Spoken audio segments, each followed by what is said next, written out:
Alright, so I took down the original video of the introduction to the BA Shredder project for a couple of different reasons. Number one, I'm kind of panicked in that video and I say some things I'd like to remove.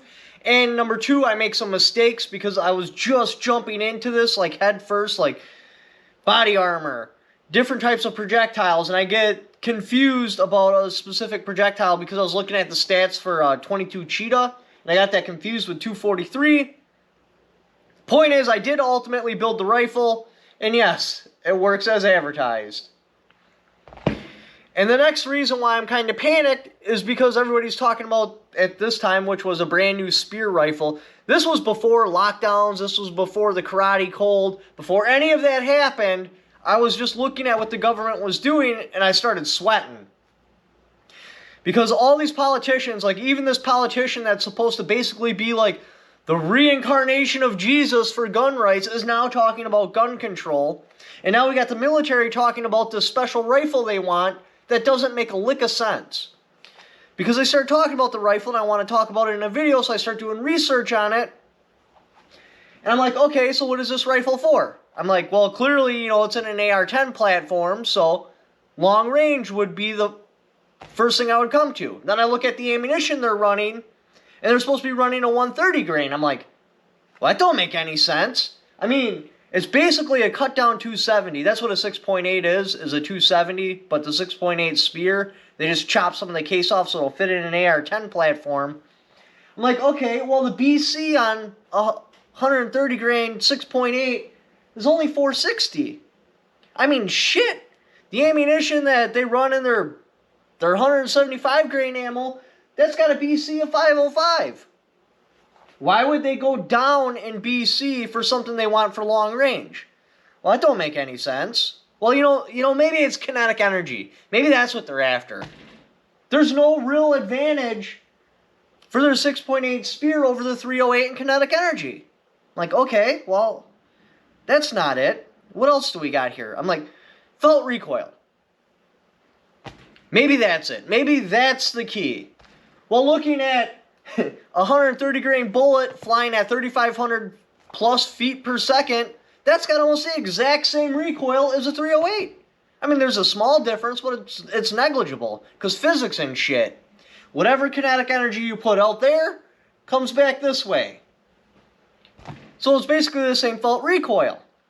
Well, I kept looking into it more, and they keep talking about body armor, body armor, body armor. That's what this is for body armor, body armor, body armor. And at that time, I didn't know a whole lot about body armor, and I'm just starting to figure it out. And the ammunition and platform that they're putting together is only capable of level 3+. We can throw our AP4 ammo in a 308 or a 5.56 and delete and take down level 4. I'm like, okay, well, that doesn't make any sense. Alright, well, what about the weight? Maybe it's lighter. No!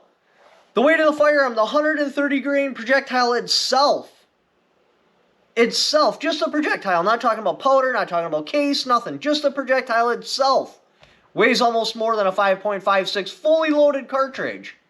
So it's not logistics, it's not weight, it's not for long range, it's not for taking down level 4 body armor, the platform itself weighs more than an AR-15, so what the hell is this rifle for?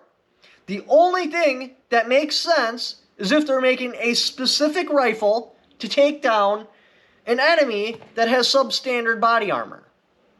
So what do I mean by that? So like, let's say I'm in a country.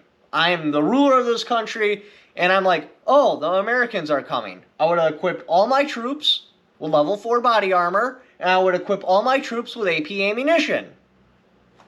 So that's what they would be expecting, and the Americans would do the same. If they're fighting a legitimate army like Russia or China or something like that, they would simply, you know, their troops all already have body armor, they would just issue them all armor-piercing ammunition, making the enemy's body armor irrelevant. So it isn't to go against some sort of country, it's to go against some sort of enemy that has substandard body armor, and they're concerned if their rifle and ammo gets captured, that it might be able to pierce their body armor. Because even if you were going against substandard body armor, the easy solution is just issue the troops AP ammo. Done.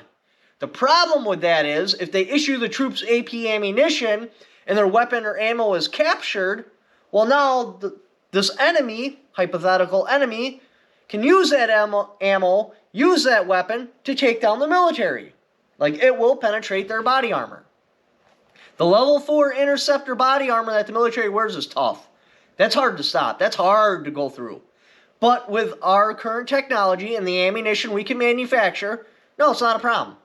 Like, seriously, we even have 308 slap rounds. That will go through, like, vehicle body armor. Not a problem at all for body armor the troops wear. So, they're making a rifle to take down a force that has substandard body armor, and they're doing that so if the rifle and ammo gets captured, it still won't take them down. It won't penetrate their armor. They're making just good enough ammo to push through almost all, like, aftermarket or armor floating around on the street, but they're not making it good enough to take down the interceptor armor. I'm like, okay, that's starting to paint a picture. So we got these politicians that are just going crazy about gun control all of a sudden. We got the military designing some sort of rifle that's basically for civilian body armor. Are we about to go into some sort of civilian unrest? Are they planning, like, defending against some sort of coup? All the arrows are pointing to they are preparing to take down American citizens. I'm like, oh my God. Well, I should probably make a rifle that's good at that, because if they know some sort of civilian unrest is coming, and I have to defend myself, obviously I'm going to want something that can take down substandard body armor. And I want to put that idea out to everybody so they can also do that without having to buy this expensive, like, $2 a round armor-piercing ammunition off Gunbroker. So I designed this platform specifically so your Joe average person understands what the capabilities are. So I tested it.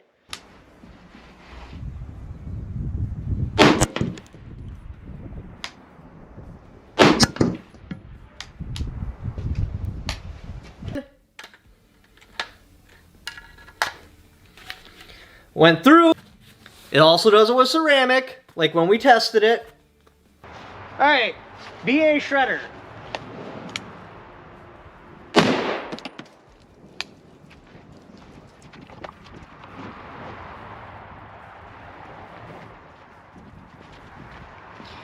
Alright, so the shredder, something came through. There's a hole in the back. I don't know if it was the entire projectile, but it did not completely stop it. It stopped most of it though, but dude, check out that bulge.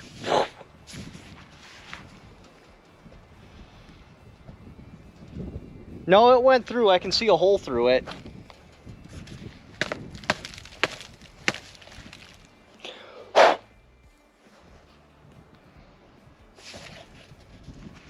Yeah, right there on the S and the T, that's where it came out. And they can go and just off the shelf pick out ammunition that will take down just about all body armor except for military grade. If you want military grade, well, you're going to have to spend like $2 a round on Gunbroker and buy tungsten core AP4 ammunition in like 308 or 5.56. So I made the video, and like I said, we're going to do some corrections, but here's the video, and then I'll go over exactly what I did with this rifle and the specifications of it at the end of the video. In the possession or of that might individual. take the firearms first and then go to court. States really have felt it's been necessary to take on some greater form of gun legislation with more teeth. So 17 states in the District of Columbia have adopted the red flag law. Oh, yes, we're going to take your AR-15, your AK-47. Also found out from FOSTEC that the federal government had reclassified the firearm they were selling as the SBV, and we've done a video on that firearm here before on the channel. Well, they told FOSTEC that was a perfectly legal firearm to sell, and they're not inexpensive. Well, pretty much the same day, maybe the day after, we found out from FOSTEC that the ATF has reclassified it as a short-barreled shotgun, a destructive device, and any other weapon. 3 different categories under the NFA Act from 1934. So if you own one, now you're a felon. The synopsis of the entire article is that you have a state representative in Virginia who has threatened to deploy the National Guard against communities that have adopted Second Amendment sanctuary resolutions. That includes county and municipalities. This is a threat from an elected official against the citizens of that state, using military force and might and equipment that you pay for with your own taxes to disarm you of your Second Amendment right, recognized in the Constitution and guaranteed by God and given by God. I think we need to do this weapons program every so often to make sure we're staying ahead of the competition. If the competition has level 4 body armor and our ammo isn't able to defeat it, well, then, I don't know, maybe we should look into that. Since the military is making it overly clear they're looking for a weapon system specifically for smashing body armor, I think it's probably a good idea that we look for a weapon system specifically for smashing body armor, and not a weapon system that you gotta have pockets so deep you can go buy a Lamborghini to own.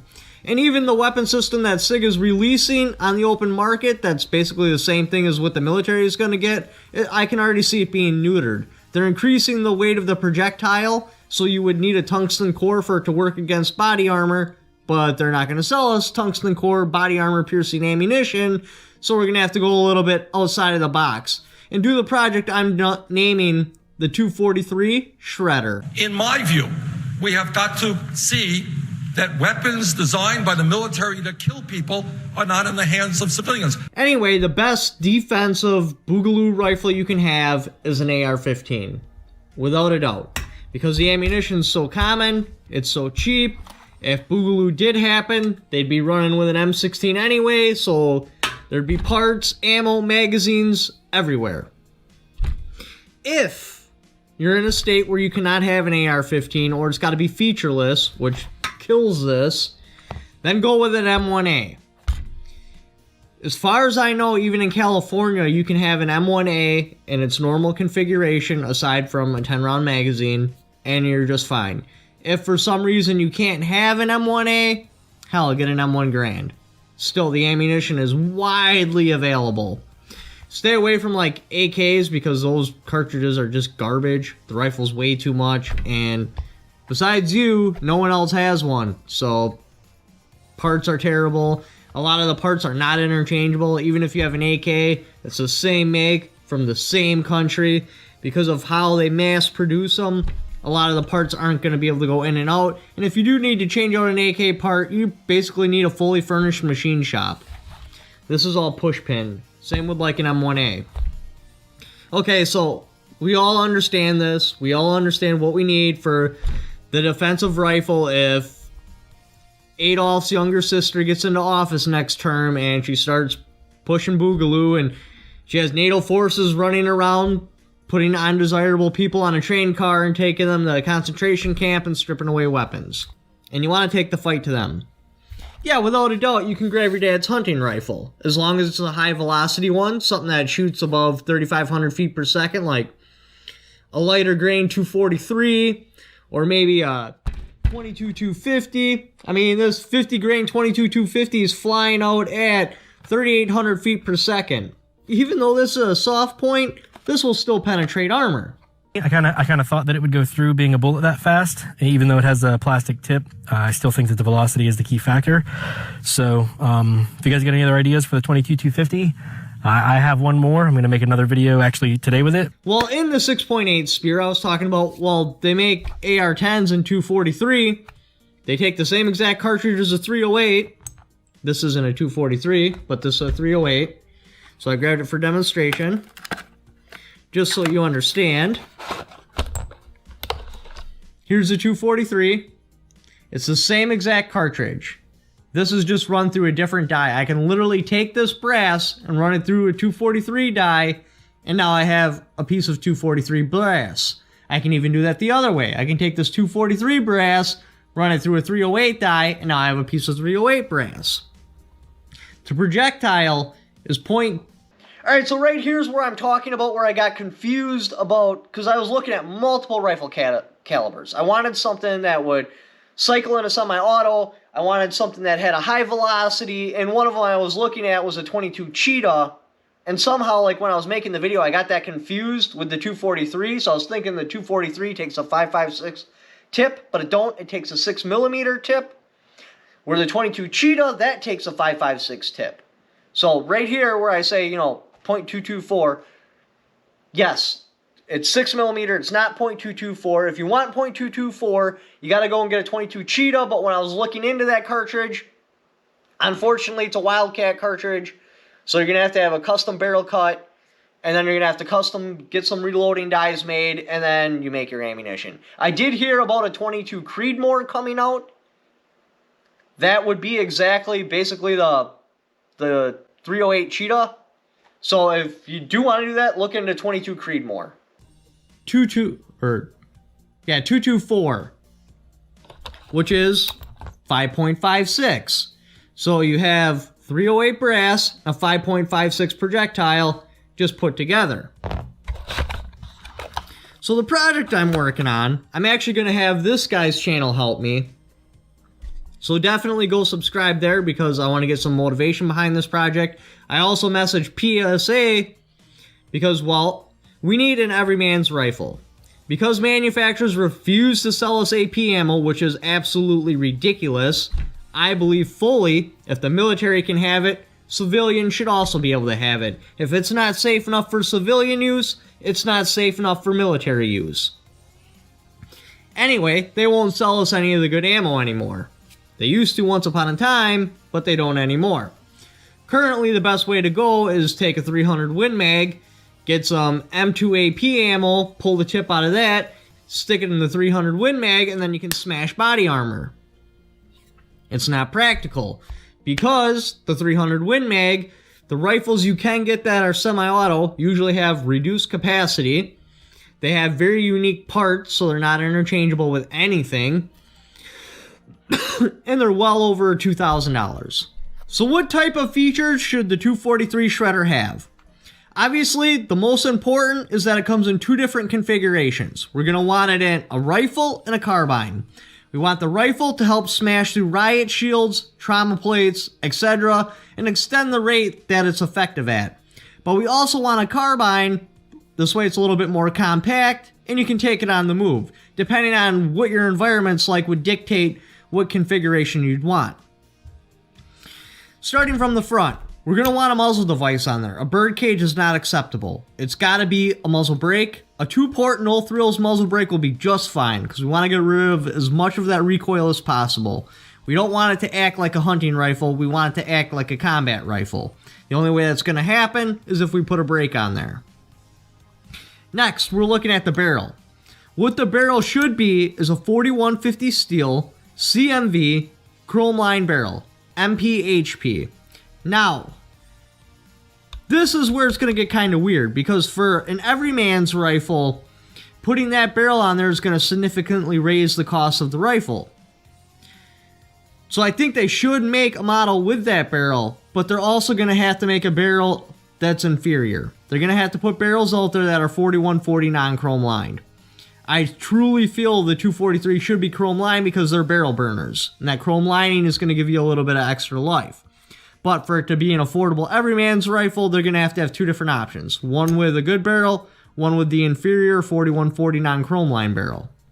Side note, while we're on the topic of barrel, it absolutely must not have some stupid twist rate. We're making this purpose-built. We're going to be shooting very light projectiles.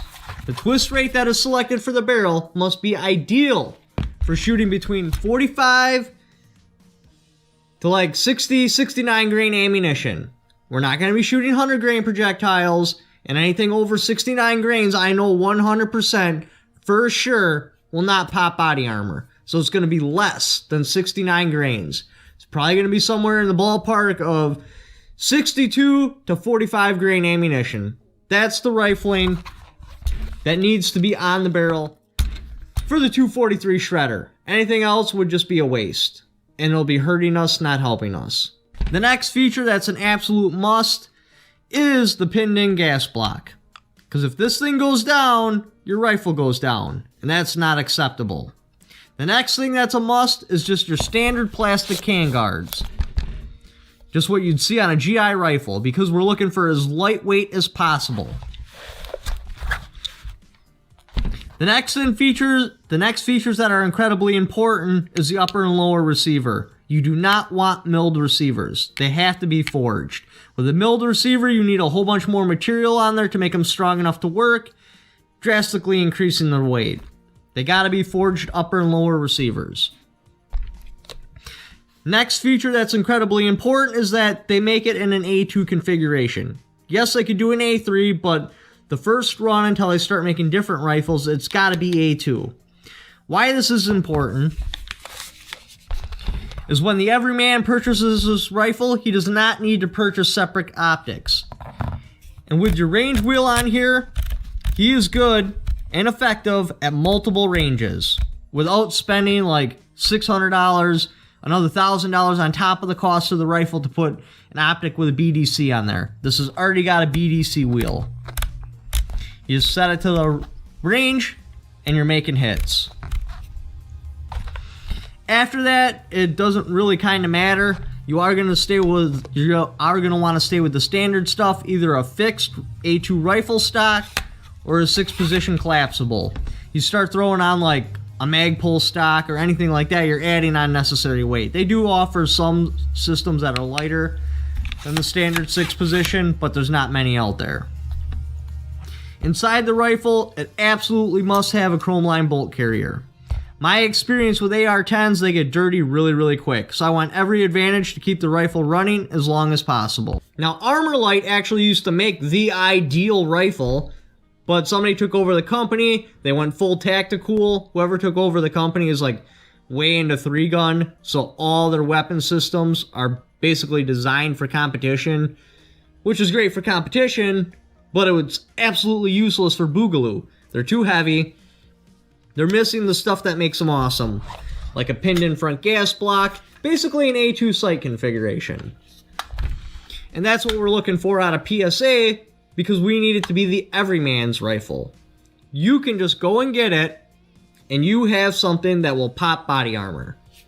You don't have to throw any fancy sights on it. The rifle's good to go as it is. Plug and play. Shove in your magazine, and you're going to work. Well, that guy's going to be helping me on the channel because he's going to take a bunch of 243 combinations with projectiles.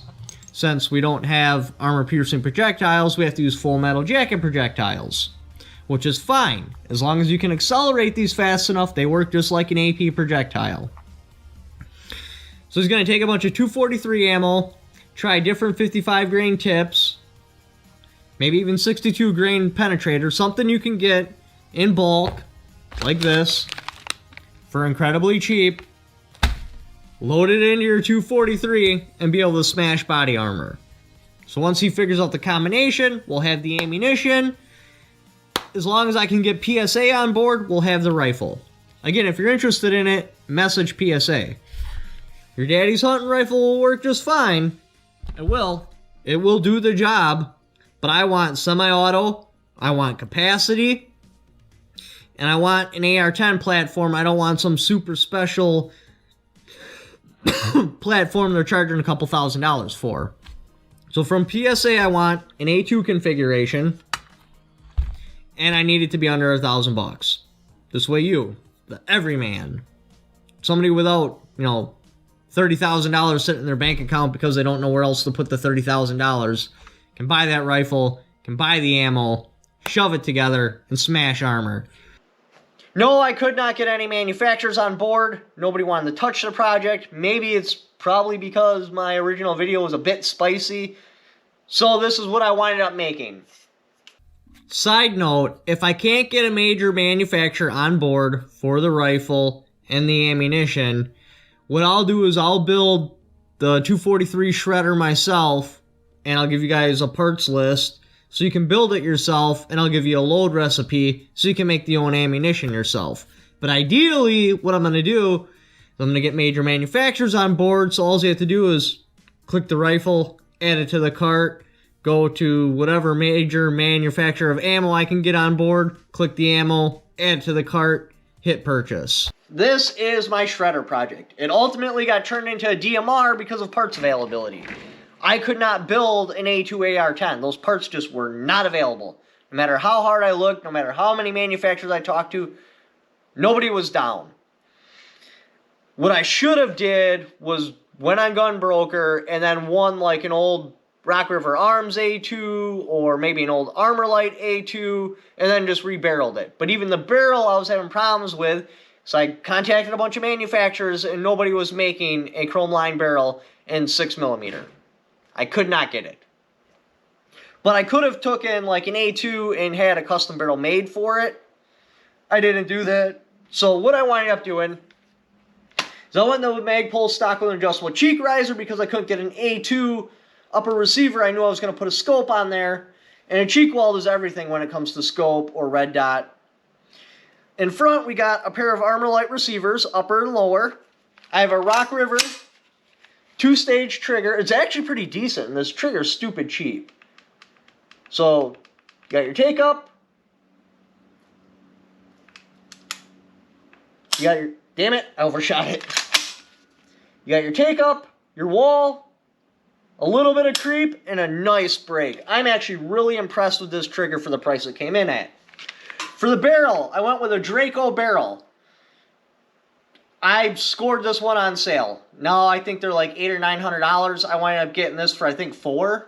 But as soon as I made videos about it, I ran them out of stock, so they had no choice but to raise their prices. I don't remember what muzzle brake this is. I will try to figure it out and roll it in. You need this muzzle brake with this barrel because if you try to put a normal muzzle brake on there, because it's so much smaller, it basically looks like a chick nipping. It looks terrible. You gotta run this brake because it actually comes to the size and it looks right. It's a 4 chamber. Unfortunately, it does have chambers on the bottom. Now this is great for recoil. Like this gun is just a joy to shoot. But with the ports on the bottom and on the sides, if you were to be in like a dusty or leaf condition, you're gonna wind up kicking a lot of debris in the air. So be aware of that. The barrel itself is... It's like a thin barrel in the center, and then they have an aluminum sleeve around it, and then the inside is like packed with some sort of filler. This barrel proved to be stupid accurate, too. Alright, so the bipod, I am running a... Don't have a clue. I want to... Wait, there's a name. Looks like an Atlas? I don't have my glasses on, so I can't read it. I want to say it's an Atlas bipod. Very nice. Very stable. And you got your tension right here. This thing's a beast. I like it a lot. Then I wind up going up with a Trijicon 10-mile scope. It's a 4.5 by 30. It's got your first focal plane, MOA reticle. It is nice being able to dial down to 4.5 because if I really want to just hammer at a target, I can. And still keep the target in focus while I'm shooting. If I want to make a nice, precise shot, I can crank that bad boy up to 30 and make a very nice, precise shot. I have all the magnification I would ever need. Does have a lighted reticle. I like this scope a lot. I'm a fan of it. The mount, I went with a Vortec. Very nice, very great customer service. It's a 20 MOA mount. And that's what the rifle turned out to be. I wish I could have did the A2 I had in mind. But again, I couldn't get a manufacturer on board, and just going through the aftermarket, I was not able to find the parts to be able to put that together. I looked. I really did. And I looked hard. But no, it couldn't happen. So the ideal 7, maybe 8-pound rifle with A2 sights on there didn't happen. I wind up building a 15-pound DMR. But anyway, thank you for watching. Like to help support the channel. Got my Patreon right there. I also have affiliate links in the description down below. Just by clicking on those links, even if you don't purchase what that particular link is for, just clicking on that and doing the Amazon shopping you were already going to do anyway. A little kickback for it because you came there off my channel. Thank you for watching. Don't forget to subscribe.